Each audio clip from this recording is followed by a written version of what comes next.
Hi, I'm research psychologist Rogers Follansbee. Sometimes the world around us can seem as though it were rigged. Can structured psychology help us understand why? I think it can.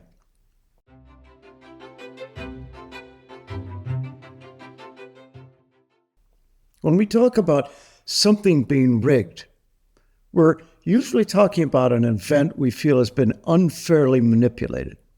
For example, those who sense that life is rigged may have noticed that some of us appear to have easier lives than others. And such observations aren't inaccurate or wrong.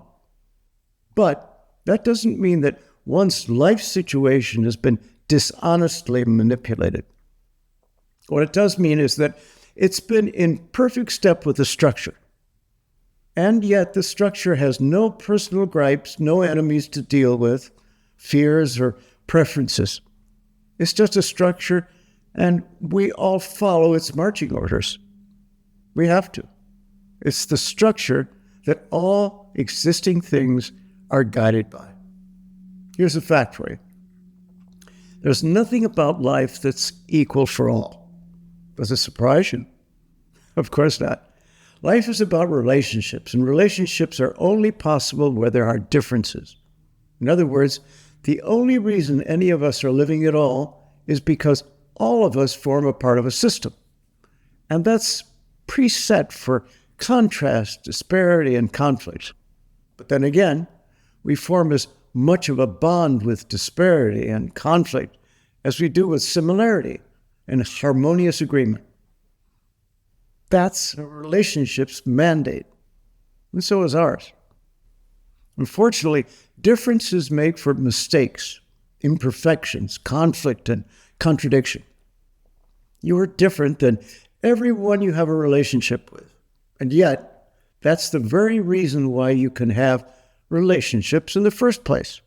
And there we go again. Those differences can create problems, and indeed often do. Either life is an uneven adventure, or life can't take place at all.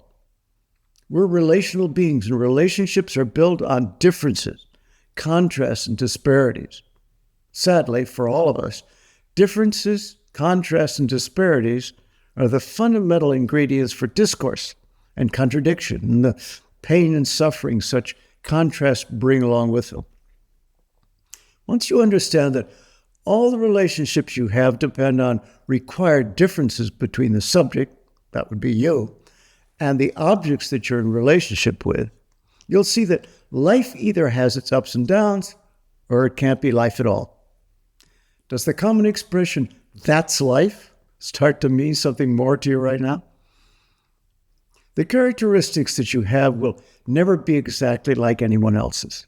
And right there can create conflict, disparity, and pain. Life is like a card game in which you're dealt one hand of cards and a completely different hand is dealt to everyone else. And yet, you have to play your hand, whether you like it or not. All lives must be relational, which means that all lives must be essentially different. And differences are the fundamental component of discourse and discomfort. All existence is relational, remember?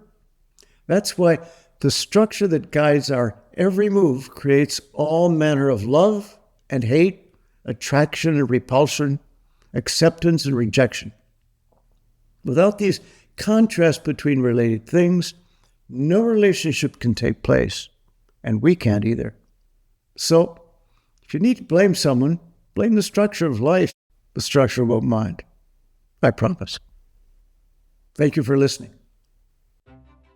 Understand why we all think, feel, and do the things we do. Read It's Not Your Fault by Rogers Follansbee.